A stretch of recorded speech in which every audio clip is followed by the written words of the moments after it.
All right, today's episode, our guest is Anastasia Miller. Hello, Anastasia. Thank you so much for being here. Yeah, happy to be here. Now, Anastasia, do you go by Anastasia or do you go by Anna, or am I the only person that calls you Anastasia? Yeah, I go by Anna. I recognize it says Anastasia, but yeah, I do go by Anna most of the time. Yeah, I apologize for that. Well, we really appreciate you being on Context. We're very excited.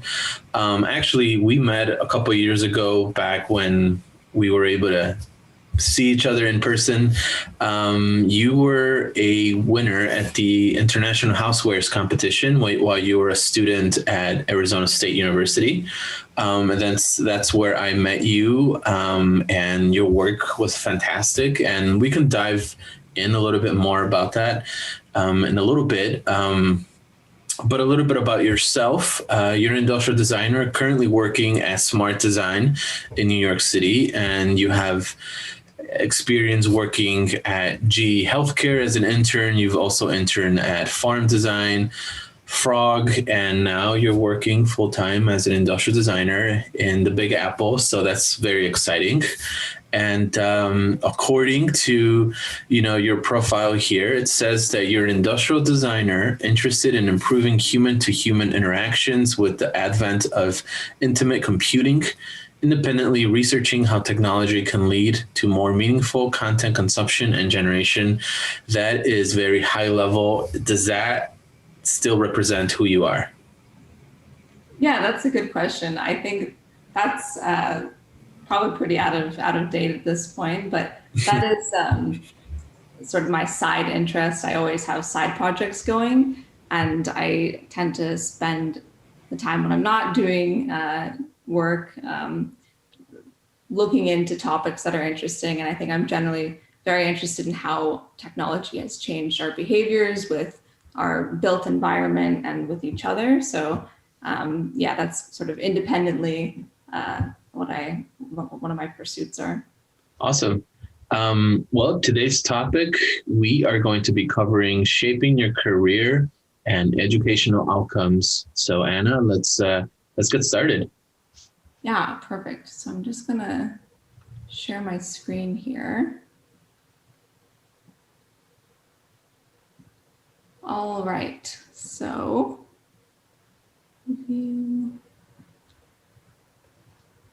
perfect. Are you seeing this all right? Should say Anna Miller times lens. Great. So yeah, I'm just going to start with a little bit of an introduction. Hector, thank you for that lovely introduction. I think I'll maybe just expand on that a little bit further. So to start, I think this is like pretty common, but how did I get into industrial design? Really, I started with an interest in architecture.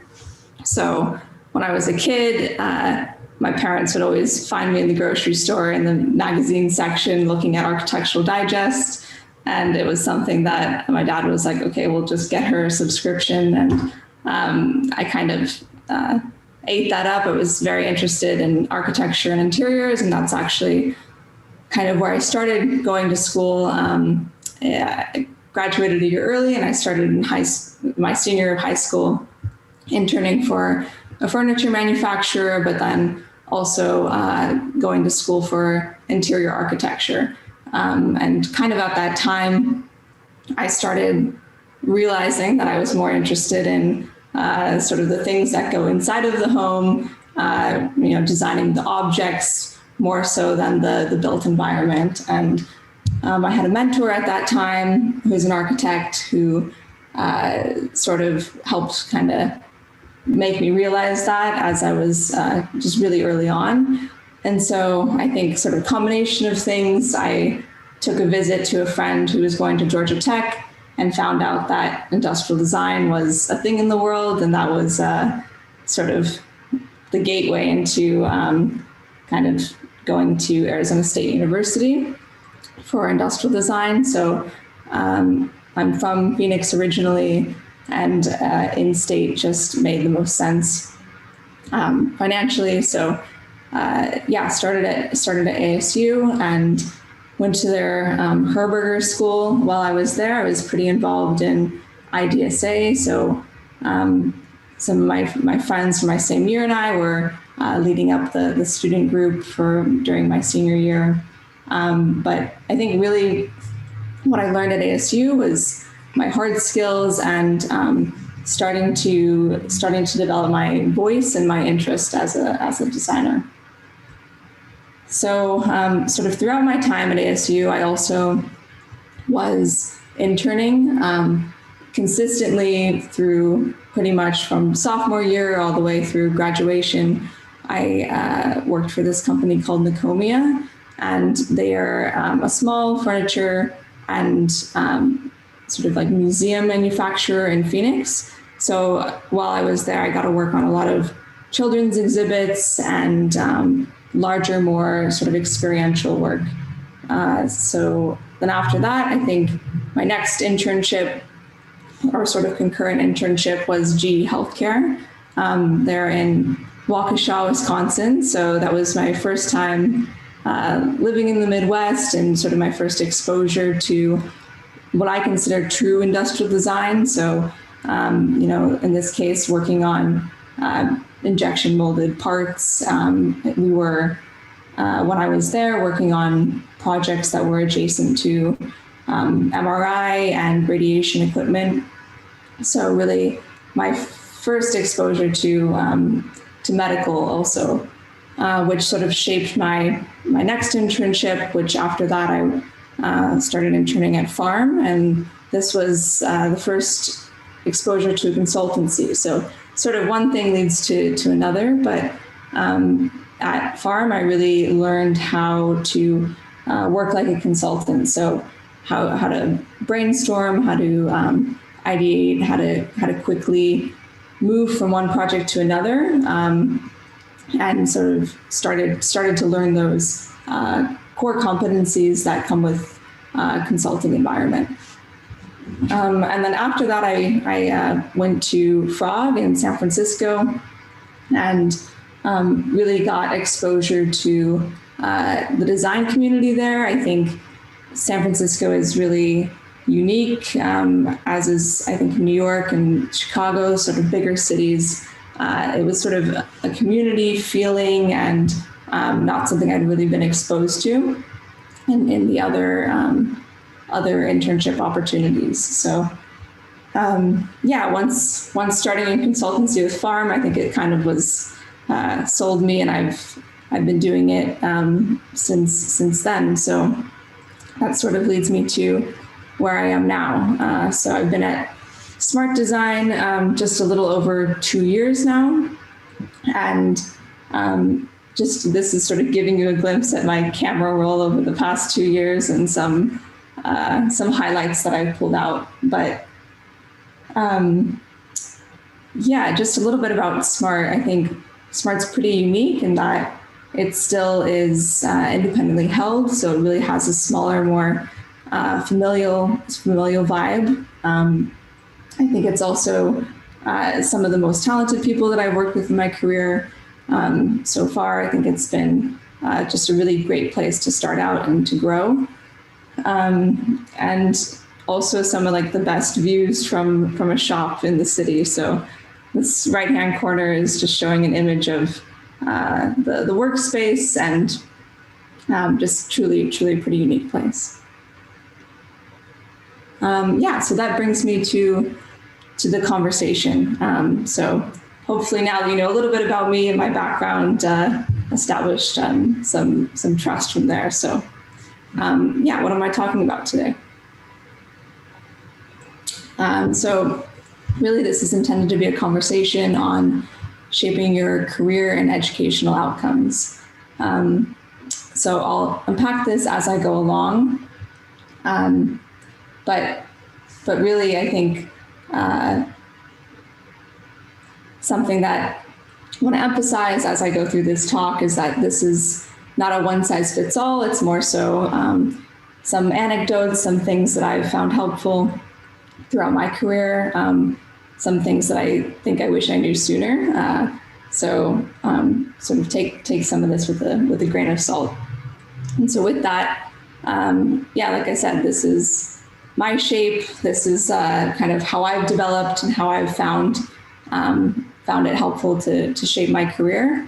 But the goal is that really you can take some of this information and make your own shape and sort of start to take some of these learnings potentially and implement them to how you're shaping your career.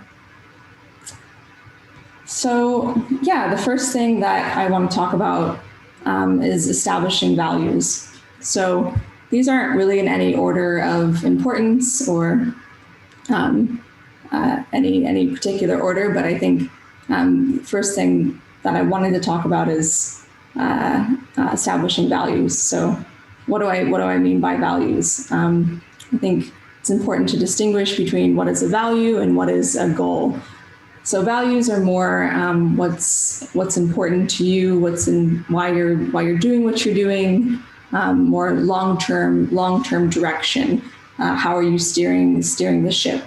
And I think they're important to identify because as you go along and you make decisions in your academic career, but then further on into your professional career, it's important to have a general idea of where you want to go and how that can inform how you're making some smaller decisions along the way. And I think kind of keeps you grounded as you're pulling those all-nighters sometimes. So yeah, establishing values, and then I think kind of what goes along with that is setting goals. So you have a general sense of where you want to go, but then figuring out how to get there. So just to give an example of that, a value might be creating an emotional connection, whether that be through a product or a service or just in general with your work. So that's more of a value. But then to build on that, how do you actually start to exhibit those values and how do they start to manifest themselves? So one thing that you might do, one goal that you might have, is to work for a company that encourages this mindset and has a similar value to your values.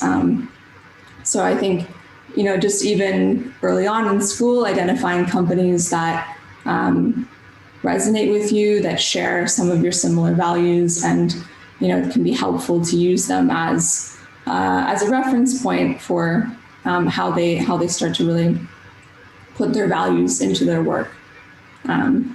Sort of maybe a tertiary goal of this might be finding the means to express this value of creating emotional connection through the projects that you work on.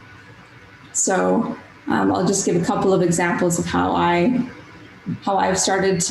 done this in some of my work. So this is a taut silicone feeding suite that I worked on with OXO. The brief in this case was just to design a line of taut silicone items. But kind of the approach that I took was, what do I want to see from this project, and what does the client want to see from this project? So really starting to think about how can I exhibit this value of creating emotional connection. And I think when you think about that, there's two parties involved in this product offering. So there's the child, the one who's using the product, and then there's the parent who's also using the product. And thinking about the emotion, the parent really wants to see the kid succeed in this task of learning how to eat. So one of the things that I did on this was included just a slight return on the bowl and a weighted base. So as the kids trying to learn how to eat, there's a little bit of coaching to help the food onto their spoon. And then, kids aren't super in control of their motor skills yet. They're still learning how to pick things up and grasp them. And as they're learning this, there's a lot of accidents that happen as they're trying to scoop things out. So the weighted base just sort of helps keep the product in place, but it's not inhibiting them from learning the realities of the world. So just a little bit of guardrails there. And then from the kids' perspective, they're going through teething. They're pretty painful experience. So kids tend to like to chew on things during this time. And that's about the same time when they'd be introduced to these products. So, selecting the material to be silicone in this instance, notices where they're at in life and where they're at in interacting with their physical environment. So kids can chew on the silicone and it's not going to cause their gums to bleed. It's going to be something that actually sort of satiates where their teeth as they're starting to grow. So this is one example of how I'm starting to try to incorporate values, fold these into the work that I'm doing. Another example is this project that I did as a student. So this was actually during an internship at GE Healthcare, and the products in this case are around radiation and cancer treatment. So truly is quite a sensitive situation. And as I was working on this, one of the things that I discovered from talking to patients and talking to physicians was that a lot of patients, as they're undergoing radiation therapy, they actually have to oftentimes quit their job. It becomes their full-time task is caring for themselves and trying to recover. And really what that amounts to is a feeling that you're losing control. You don't have the same amount of autonomy over your life. And with this particular product, there was a mask that would be put on the patient by the physician or by the nurse, and the patient truly was at the disposal. They would sit there, and then this mask would be bolted onto their face. So truly had no control. So one of the things that we did with this project were to give the patient back some of their autonomy. So give them control over putting the mask on themselves and really kind of representing that they're choosing to treat themselves. They're choosing to try to heal. So, small things like this, I think, are kind of representative of ways that you can start to fold in your values into the products that you're working on. And I think this starts as a student learning how to do that, and then becomes more challenging as you have more constraints further on into your career, but perhaps something to try out. All right, so the next thing is look different. I think that this is probably something that a lot of people have heard before, and is maybe been well evangelized, but maybe I can offer a bit of a unique perspective on it. So for me, what this has meant is, how I approach projects tends to be starting with this sort of really general exploration. So starting to take all of the ideas when I get a brief, and this started in school. So when I first started a project, would start to do desk research, reading articles, sort of gathering all the information around whatever the brief was, and starting to find areas that I found really interesting. And so I think this has proved to be very helpful in shaping how the project nets out, is to start early on by doing some pretty generalized exploration. So just an example of how, a little bit more concretely, that sort of means of filtering a brief translates into to an outcome is, one of the briefs that I got in school was to design a cordless drill. And I think it was not something I was super passionate about, not very excited, something that was not particularly something I wanted in my portfolio. So what I did is I kind of asked, what in this can I find interesting, and can I sort of shape to be the portfolio piece that I want it to be? So, part of this was making the project my own, but then also trying to stand out amongst, a class that is 30 plus kids who will all also have the same power tool in their portfolio.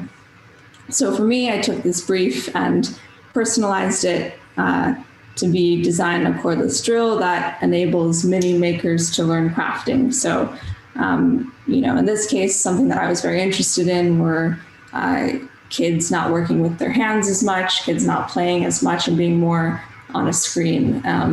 And so, that was the interest area. And then kind of my question was like, okay, how can I fold this into to the project that I'm working on? So this is one way that I found helpful to start to really make projects your own, but then also start to stand out and start to look different. So the left-hand corner is sort of like, maybe a traditional cordless drill. And then the right, I think this was like my junior year, was this Tinker Tot, which is a drill that was designed for kids. And the idea is that it would grow with them. So ergonomically, it would suit a smaller hand. I think like 6 was the oldest age, and then sort of continue to grow with the child over time. So the next thing is take risks. So I think there's maybe a path oftentimes that's carved out, especially from an educational standpoint. But, I think to me, it was important to be flexible and sort of find the path that worked for me, and especially kind of create the outcomes that I wanted from my education. So also just sort of thinking about COVID and where the world is at this time, I think it's increasingly more important to, start to figure out what's working for you as an individual and your education, and what's not working for you, and perhaps taking some risks to find what works for you best. So, sort of exploring different avenues. So an example of sort of how I took some risks, and I think it really ended up working out, was this is sort of the trajectory that's mapped out for most students at Arizona State. So you go through 3 years of school, and then in between your junior and senior year, you have an internship, and then you graduate and you get a job. And I, as a student, was looking at this and reading, I think FASTCO or Core 77 at the time, and Gaudy Amit was saying, a lot of students are graduating and they're not prepared. They don't have the skill sets that they need. And I kind of, one of the things that he said is University of Cincinnati has a program where they require, I think it's 5 internships to graduate. And so as a student, I was looking at that and feeling like, wow, I am going to be up against these kids who have 5 internships, and here's my 1 internship. So, so one of the things that I did is sort of rearranged my time at Arizona State. And like I mentioned earlier, I interned for a company in Phoenix sort of throughout my education, but then also sort of extended to a 5th year. So I was able to do internships throughout my time before I graduated, and really by the time I graduated, have quite a bit of industry experience. And I think that has been incredibly helpful. I think there's a lot of relationships that you are able to form as an intern and during school that will really be useful throughout your career. And just being able to work in a variety of different industries early on, I think, gives you a little bit of insight into maybe some of the companies that you might want to work for, and some of the work that you like, and some of the work that you don't like. So I think this was definitely a risk. At the time, I was like, oh, do I want to do this? It seems like, graduating later than expected, but I think this was something that I've had other students ask me. I've had students ask me, should I take this internship and defer? And my advice is that, this is what worked for me, but you have to decide what works for you. But I definitely had no regrets in this case. So yeah, to summarize, I think these are all things that are have been helpful for me, and things that, as I reflect back on some of the decisions that I've made, these are sort of important tenets and things to keep in mind.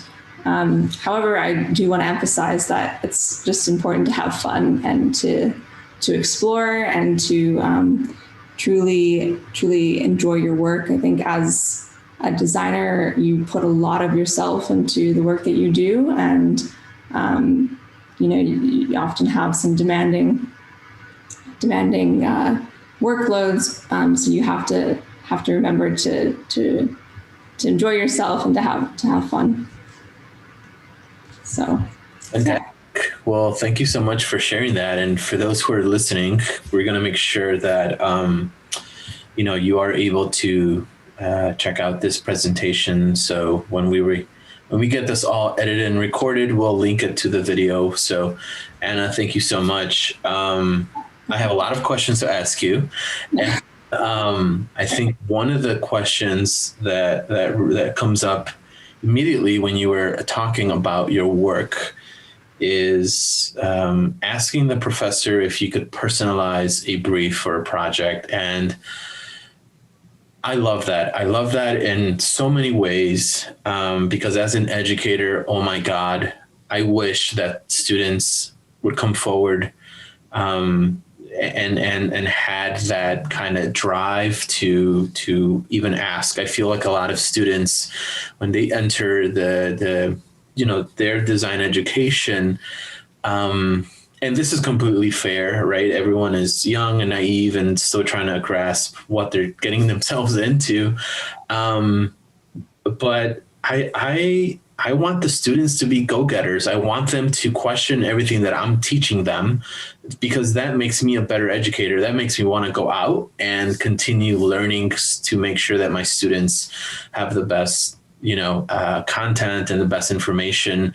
And the majority of the time, students are just okay with the educator telling them, hey, for this project, you're going to do X, Y, and Z. And whether they like it or not, they're complicit. And,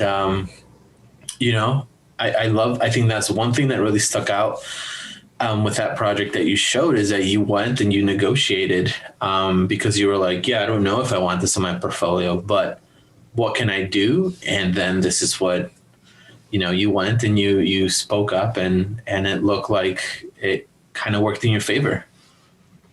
Yeah. I think it was with that particular project, I was sort of the problem child in school in some cases, where I would always be like, well, do we have to do it this way? Or like, can I do this? And with that project in particular, I really had to, I don't want to say fight with the teacher, but I really had to work with him, because I think he expressed the sentiment that, I don't know how to judge your work or how to grade you if you're doing something different than everyone else is. So we kind of worked together to figure out a grading schematic so he could review my work. But I do think that it is, important to take autonomy and to take control over the work that you're doing. Like your education, I think, is really something that, at the end of the day, you're the one who's going to be feeling whatever happens because of it. So it's really great to hear that you encourage that for your students. I think it's something that I would have really appreciated in a classroom. Yeah, I mean, the whole grade stuff, we worry about that later. Like, honestly, like, it's not even a deal breaker. If there's a student who is eager to be like, I don't know about this, I'm unsure, I don't know how this can fit in what I want to do. Let's talk. And obviously communication is power. And I'm sure that you and your professor will come to some sort of agreement. Because trust me, a lot of students don't do that, and professors are not expecting that. Yeah, and obviously, I mean, you said you were a problem child, but look at what you've accomplished so far now, right? I'm sure now at ASU they welcome you back for you to talk about your work. I'm sure they're really proud to have an alumni who has accomplished so much. And usually those students who speak up and stand out are the ones who are in control of what they want to do. So that's really good to see. Yeah, no, I definitely think, especially during these times, I have no idea what my experience would have been like if I was doing school remote. So I think just kind of being willing to negotiate with your professors, and professors being willing to sort of understand where their students are at, I think is probably increasingly more critical today. Absolutely. Now, one thing I did want to ask you is, as you were talking about your work and how you kind of got started and all of these internships, what was one of your biggest fears as a student?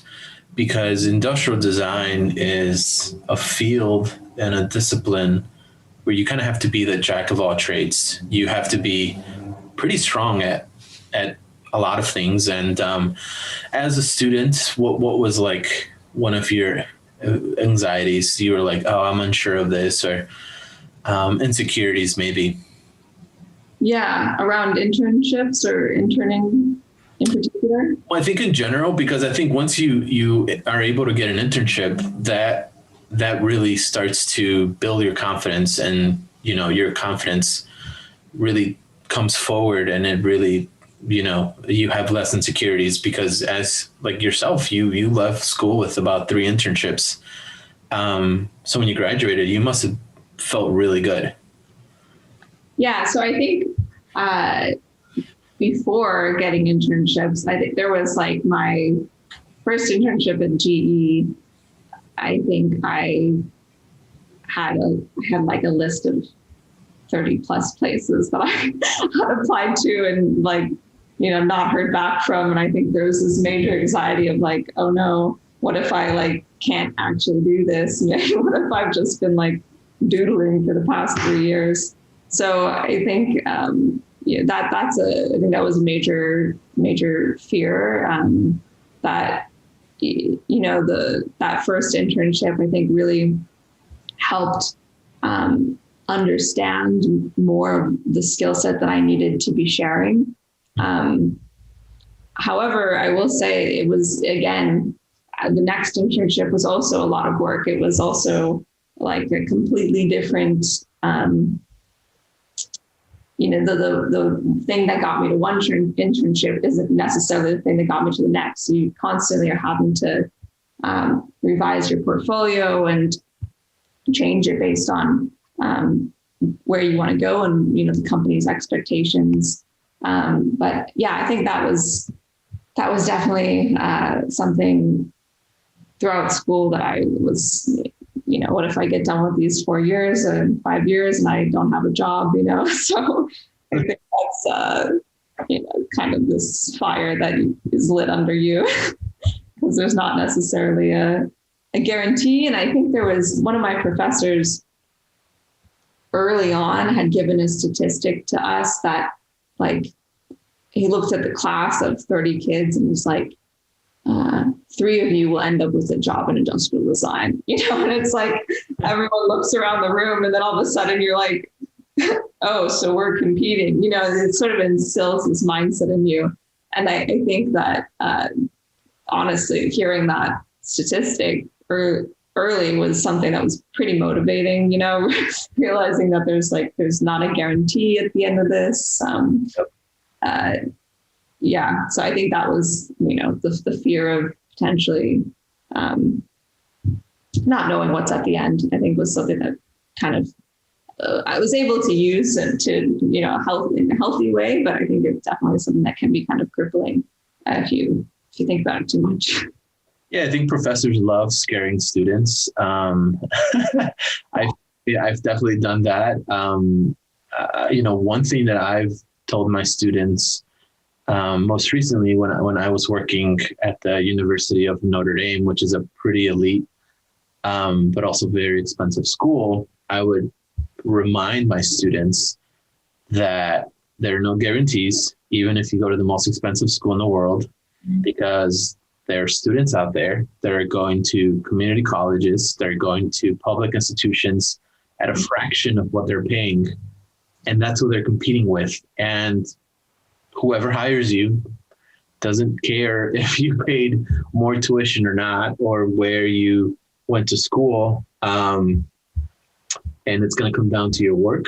And that really scares students, because students feel like they're safe and that they're in this bubble.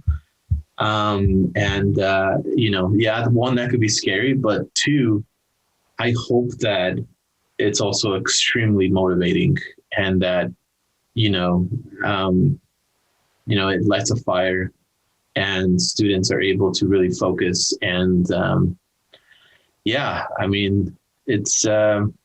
it's interesting. It's interesting how design education, we feel like we are safe and things are going to be okay, but we never know what happens with the economics of our country, with the recession, with the pandemic. I mean, we can't never tell.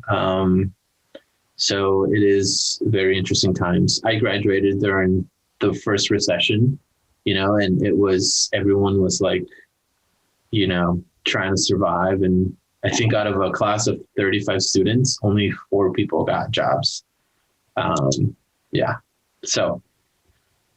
Super, super real times. I think the sort of talking about this like matter of institution and tuition, I think that was also something going to an in-state school that I had a lot of insecurities about.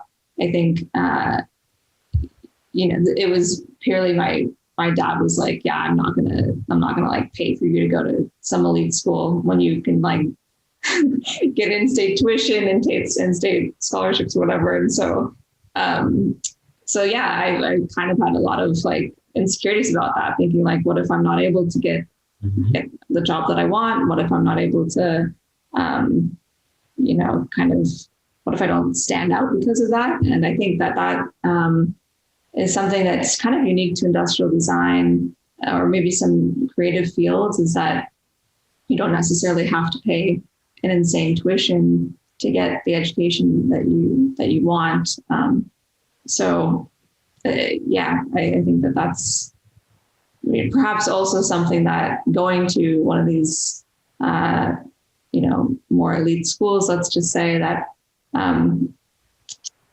typically I feel like it does kind of guarantee you a little bit more job security. Right. I think it's kind of something interesting about industrial design.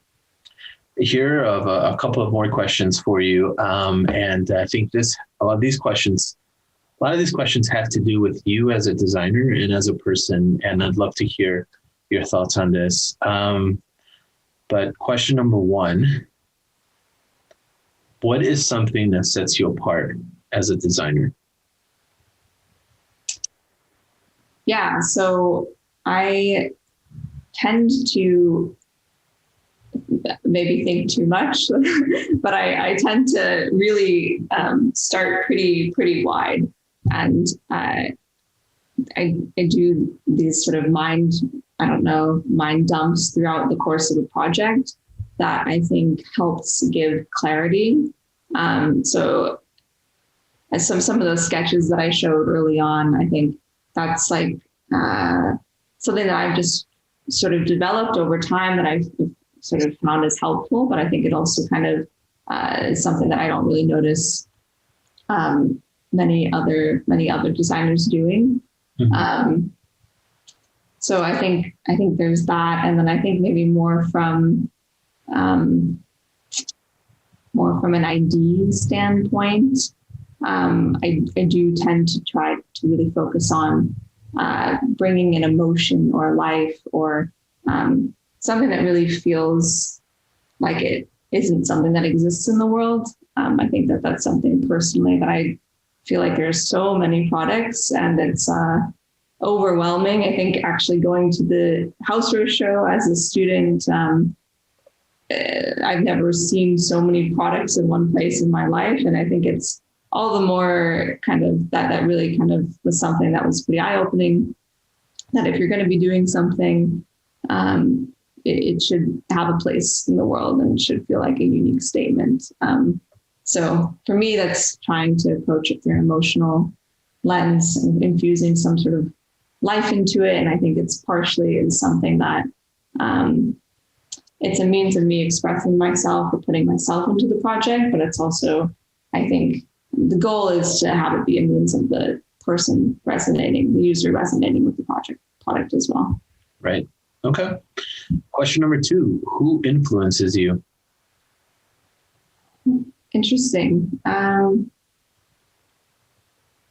That's a good question. I think it's sort of changed over time. Sure. And kind of like, as I've actually been designing more products, not just as a student, but as a professional, I found myself more drawn to very simple objects. And I think Jasper Morrison is a designer that I really look up to, and just that sort of the beauty that you can find in mundane objects, things that you just take for granted and you use all of the time. Sort of this idea of it disappearing, I think is something that's he expresses also. Naoto Fukushima, I think he also shares a similar sentiment and practicality in his design that is an influence. Also, I think David, the founder of Smart, I think he's instilled a lot of mindset and a lot of values into sort of who I am as a designer and as I'm starting to grow. I think he's been a big influence in sort of how I've started to shape my understanding of design as I progress. Okay. Those are very good answers, by the way. I have some rapid fire questions for you. So they have to be rapid, okay? I'll try. Question number 1, New York City or San Francisco? New York, hands down. Yeah. Question number 2, what is an object that you use every day? Well, my toothbrush. I don't know why that came to mind first, but there you have it. That's good. Hygiene is good. Question number 3, what is an object that you can't afford but you want? I have been wanting so badly a 1991 or like 1990s BMW 325. And wow, outside of my price point also doesn't make sense in New York, but yeah, that is the buyer. Yeah, that's pretty sweet. All right, fantastic. Okay, where was I? Question number 3. What is your dream job? Interesting. I think Smart was like a dream job and still is. But I think maybe starting like working for a brand as like the lead brand designer. I think that could be really cool. Having like autonomy over a full set of products, sort of a vision. Sure. Question number 4. Who is your favorite designer? I don't think I have a favorite. That's fair too. That's totally fine. And question number 5, I believe question number 5 is, what is your favorite brand? Favorite brand. So I have 2 answers for that. I think as a loyalist, I am like, I hate to say Apple, but it is true. However, recently I've been very into this brand called Wiggle Room. They're a like furniture and furniture design company that just started. They're really kind of quirky and odd, but anyway, I think it's just fun. It's just a really fun brand. That's cool. That's pretty awesome. And the question that's the bow on the top of this whole interview here is, what is one piece of advice that you'd give to students? One piece of advice. Yeah, I think really just ask yourself what you want out of your education, what you want out of your career, and find a means of getting that, and like truly ask yourself, like don't just like superficially ask like, oh, what do I want, but like truly ask like what's going to fulfill you, why are you doing this, and then go get it. I think Yeah, absolutely. Be a go-getter. Well, Anna, thank you so much for being on this episode. We really appreciate it. And like I said, we are going to make this video recording available for those who can follow along as they listen. Yeah, keep doing the good work at Smart. One last thing, Smart, for those who don't know about Smart Design, and I really hope that you've watched Objectified, which is a very common movie in our discipline. But Smart Design is in there for about 20 minutes, and they interview the founders of the company. And I don't know if you want to answer this for me, but Smart Design for me seems like the next logical step, or it's the closest thing that it comes to like after design education. Just because it seems like everything you guys do there is very hands-on. There's a lot of prototyping. The photos that I've seen, and then when I visited Smart, a couple of years ago when you gave us a tour, it all seems like this would be a nice place to transition from being a student into industry, because there's a lot of similarities. Yeah. So Smart's been around 40 years. This is actually the 40th anniversary this year, and unfortunately, we were going to have a party, but that's not going to happen. But yeah, I heard this from other designers, and I think I hadn't heard it until I started, but I do find that it's really true. I think Smart is very intentional about giving designers, especially young designers, a lot of leeway and a lot of freedom in making decisions on how they want to steer a project. For instance, we will let a intern lead a project, and specifically with OXO, it tends to be, but that is extremely rare. Like that's not going to happen, I don't think, anywhere else to give that much freedom to a young designer. So I think personally, it's been an incredible place to start my career. And I definitely think if you have the opportunity, then it's a truly very logical next step. Awesome. Well, thank you so much. Have a good evening. Thank you, everyone, for tuning in, and we will see you at the next episode. So, it's great talking with you. Absolutely. Okay. Have a good night.